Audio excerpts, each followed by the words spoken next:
je pense que nous, on ne serait jamais sélectionnés, c'est sûr. On n'aurait jamais eu ce message. Si, on ne sait pas. Ils auront besoin des juristes. Ah ouais, d'un informaticien peut-être. On ne sait pas. On ne sait pas du tout.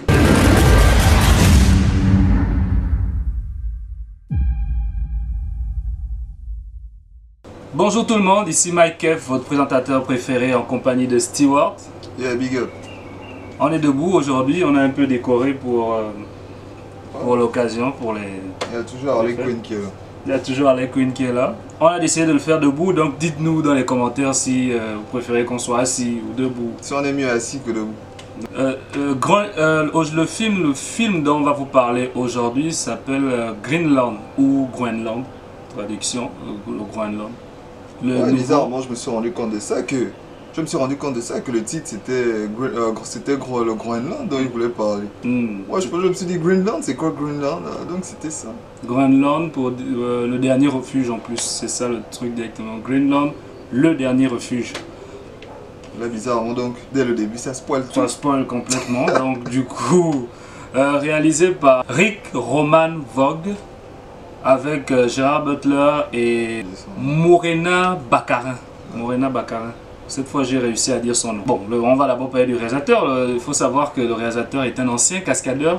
Il a été cascadeur dans Tango et Cash et Hook, Capitaine Crochet en tant que cascadeur.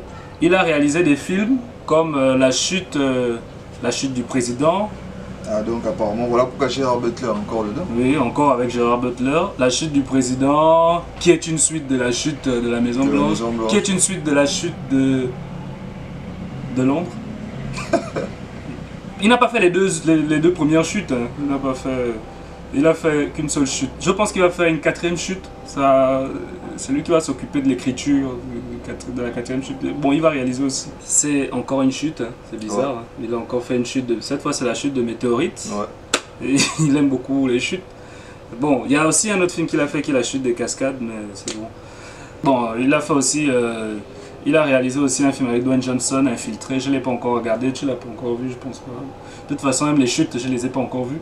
C'est un réalisateur quand même qui connaît ce qu'il fait. Et voilà, il aime beaucoup les effets, comme on appelle l'action. Il aime beaucoup l'action, il s'y connaît. Greenland, c'est tout simple. C'est un homme qui essaie de survivre avec sa famille. Il veut atteindre le refuge pour échapper à la catastrophe naturelle des boules de la météorite appelée Clark. Clark, tout court. C'est bizarre, hein, c'est lié à Smallville. C'est un astéroïde, je crois, qui va tomber, qui est en train de s'échouer sur la Terre.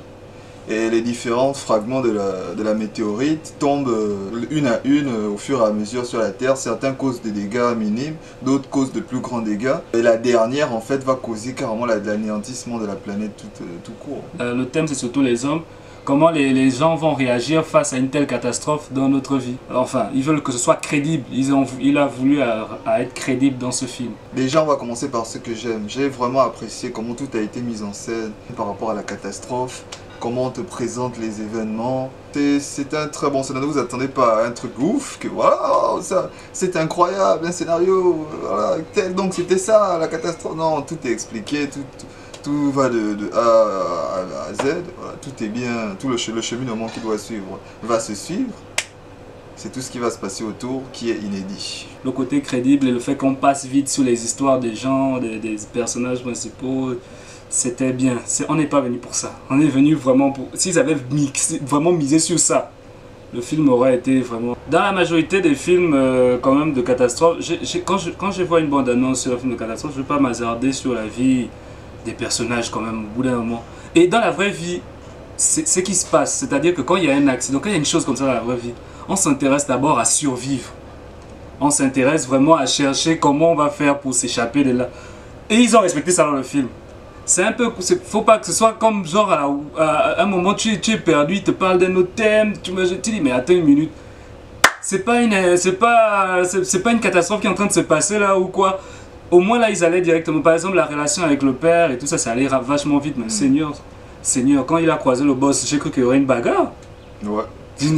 La tension qu'il y a entre les deux, rien que le regard, mais tu dis waouh, qu'est-ce qui va se passer là? Bref, même pour savoir exactement pourquoi il y a ce problème dans le couple, on va savoir ça après. L'info va arriver vraiment après. Ouais, Et après ça va vite passer. Et même là, il va même, on remet un spoil là, il va même rencontrer, j'ai aimé le fait qu'il ait rencontré un personnage dans le véhicule, le Black, l'acteur de Babysitter. Et il l'a rencontré et lui, à travers lui, il a compris qu'il fallait qu'il règle son problème vite fait. Parce que le gosse, c'est un gosse qui a eu un problème avec ses parents. Il ne les a pas vus. Il ne sait même pas s'ils ont reçu le message en question. Et le fait qu'il soit décédé, avant même d'avoir fait la paix avec sa famille, il a dit « Oh, ouais. Donc moi aussi, j'ai un problème avec ma femme. Si je ne les retrouve pas là, mais c'est mauvais aussi pour moi. » Donc il s'est senti concerné. Et c'est ça, normalement, quand il y a ce genre de catastrophe, c'est la question là qui se pose. Est-ce que tu vas encore rester fâché avec telle personne, tout simplement? Est-ce que tu vas l'abandonner tout simplement parce que vous êtes resté fâché? Non, au bout d'un moment. Le début commence exactement comme dans un des épisodes de la 4e dimension. Je ne sais pas si beaucoup l'ont vu. C'est un film, bon, c'est une série d'anthologie. En fait, chaque épisode change, c'est toujours à sa propre histoire et c'est toujours sur le paranormal ou un truc comme ça. Bref, dans l'épisode appelé Le Refuge, c'est la même chose, c'est une famille qui reçoit plusieurs familles et ils vont faire une cérémonie ensemble. Ils sont heureux et ils s'entendent bien et tout d'un coup, il y a un message à la radio qui dit « Trouvez chacun vos refuges ».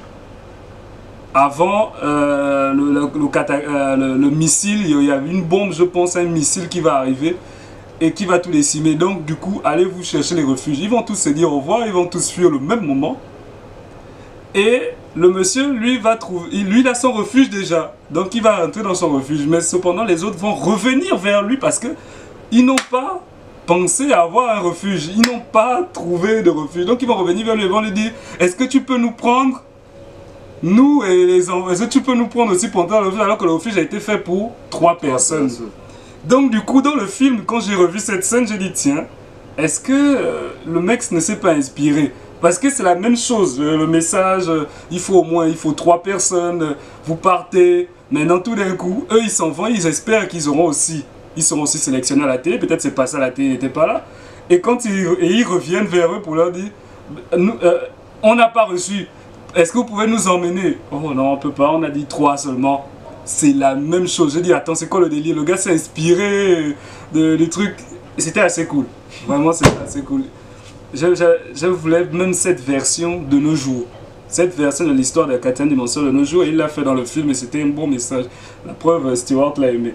Ouais. Comment le gouvernement fonctionne souvent en choisissant telle personne et puis comment les gens réagissent. Ceux qui sont sélectionnés, ceux qui ne sont pas sélectionnés, c'est exactement comme la vie de tous les jours. Tout le monde va en boulot pour tout casser, tout le monde va à la gare routière pour gaspiller les taxis. Les taximans vont augmenter les prix, c'est sûr. Ça sera plus 700, mais je m'éloigne. C'est vrai que c'est assez basique. Une famille qui doit s'échapper pour éviter la catastrophe. On a vu ça maintes et maintes fois. Comme Stewart a dit, c'est le même film. On en a déjà vu des films catastrophes, on en a vu, on en a bouffé. C'est un peu le même scénario d'une famille qui veut survivre face à une catastrophe. L'autre là avait ça, je pense Geostorm à ça, non? Le jour d'après à ça, 2012 à ça. Attention, une famille qui veut survivre à une catastrophe et qui ont des problèmes. Et ce que j'ai pas aimé, voilà, ce que j'ai pas aimé, c'est les facilités scénaristiques. Je ne sais pas si je peux spoiler. Puis, est-ce que je dois spoiler dans ce... Vas-y, spoil. Il va apparaître là. Pourquoi il aime mon visage? Il va apparaître là, le spoil. Voilà, ce que j'ai pas aimé, pareil. Peut-être à un moment quand on va faire qu'on enlève son fils. Ça, j'ai trouvé ça quand même un peu too much. La mère qui se fait descendre comme ça de la voiture alors qu'on va enlever ton fils. Et après ton chien, ah, mon fils. Oh. J'ai trouvé ça un peu, c'est un truc qu'ils ont mis juste pour rallonger le film. Parce qu'au final, ça a servi à quoi? Juste montrer oui, qu'elle aimait son fils, mais ça on le sait bien évidemment déjà, que son fils est tout pour elle. Mais cette situation, ils auraient pu mieux la traiter. Et oui, dans le scénario, ce que j'ai aimé, si on peut spoiler, vu je suis dans la partie spoil, j'ai vraiment kiffé le fait que quand on met en évidence le... Je crois qu'ils le savent que tu es sur la partie spoil. Depuis là, on voit pas mon visage. C'est bon, va-t'en spoil. Ah non, normalement il doit rester. Donc, voilà, ce que j'ai apprécié, c'est le message que tous les gens reçoivent, que le père va recevoir quand... ça peut aller dans ce point. Que le père va recevoir quand on lui dit d'aller s'abriter. Je pense ça doit être même Oui, dans la non, bande-annonce. non, c'est bon, tu peux dire ça. Je pense même que ça doit être dans la bande-annonce. C'est juste que moi je n'ai jamais regardé la Non, tu bande-annonce. peux dire ça, y a pas de Ouais. problème. Allez, décalage. Voilà, le message que le père reçoit sur son téléphone, quand le message d'alerte que le président envoie, c'est le président, hein. Non, c'est Non, pas c'est pas le le président, président. c'est juste En un tout cas, message voilà, le comme ça. message d'alerte qu'il reçoit, En tout cas, on ne sait pas encore. qui dit voilà, vous avez été sélectionné. Ça fait genre vraiment, tu sens que c'est... Déjà, dès que tu reçois un message comme ça, tu sens que c'est la catastrophe qui arrive. Et il faut tout faire vraiment pour partir de là où tu es. Et le regard de tous ceux qui sont autour, qui ne reçoivent pas le message, ça c'était cool. Aussi, le fait qu'on montre que le gars, à un moment donné, va tuer une personne. Pour l'instinct de survie, va l'emmener à faire un truc qu'il n'imaginait même pas faire. C'est-à-dire tuer son prochain. Et ça, c'est bien exploité dans le film. Comme je disais encore, la situation familiale.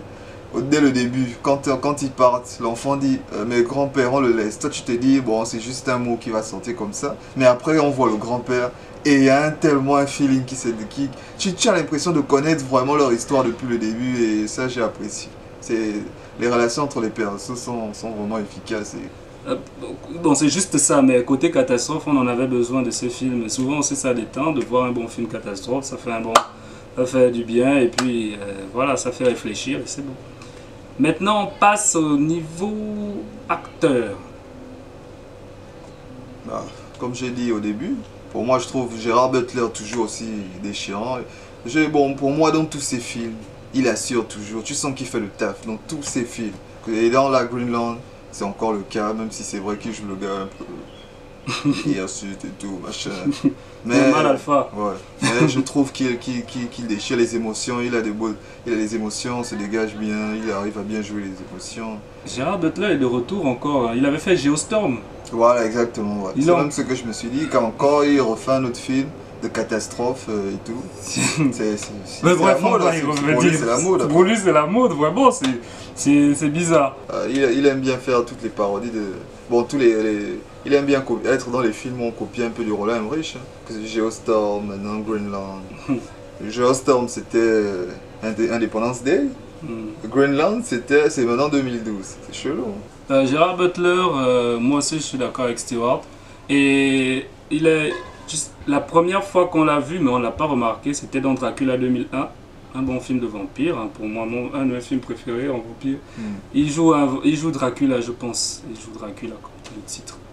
C'est la première fois que je l'ai vu. C'était lui.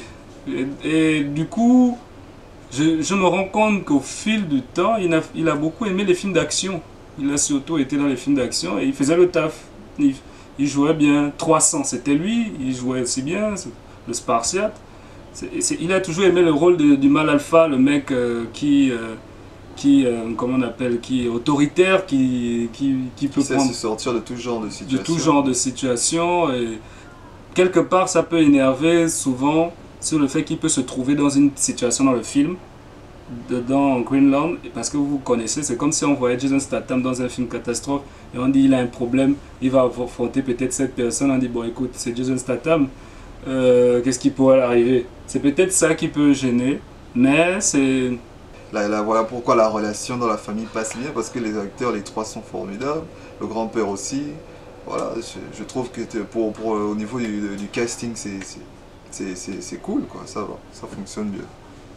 L'actrice, celle qui joue sa femme, qui est aussi dans Deadpool. Ouais. Deadpool, elle a toujours le même rôle pour moi. Toujours la femme de quelqu'un. C'est bizarre. Elle est dans Deadpool et dans V aussi. Elle est aussi dans Gotham, c'est la go. Oui, c'est vrai, c'est la go de... Elle est toujours la... C'est Jim Gord. Encore un autre film où je vois qu'elle est la femme et elle joue toujours bien ce rôle de la femme qui doit gérer une situation familiale et essayer de s'en sortir avec son couple, de prendre tout le poids que son mari a, de prendre sa diète comme ça et de garder toujours le sourire. Elle c'est vrai que ça peut être redondant toujours dans ses films, mais elle a ce truc-là en elle qui sort bien. Je la confonds souvent avec l'actrice de GoldenEye. Je sais pas pourquoi. Au niveau de la réalisation, c'est bien aussi. C'est bien. Bien, Oh, c'est bien réalisé, mais bien réalisé. moi je trouve que ça manque souvent de rythme. C'est un peu mou. C'est-à-dire, par exemple, on va dire quoi? C'est la fin du monde, allez-vous-en, machin, les gens couraient. Je vois quelqu'un. Quelqu'un fait oh! Oh, il y a la foule devant vous. Oh, il faut qu'on. Oh, qui a son numéro, qui a son identification? Ah, moi, ils arrivent quand même à passer, à bousculer les gens. Moi, nous, on a. Quoi? La fin du monde. Tu vas où? Moi, déjà que même quand on veut prendre les taxis-bus, c'est qui là? Non, c'est moi. Ça, c'est auquel c'est. Alors, quand ils doivent aller prendre l'identification avec l'enfant, à chaque fois qu'ils voient, il y a la foule devant. Quand ils doivent passer, c'est toujours genre. Ouais, bon, ouais, c'est. Là, il y a beaucoup de personnes qui sont gentilles comparé aux autres films où on a toujours des salauds que des salauds, mais il y a des personnes en fait qui sont gentilles, qui veulent. Enfin. Moi, c'est même pas en fonction des gentils. En fait, pour moi, je trouve que c'est mou.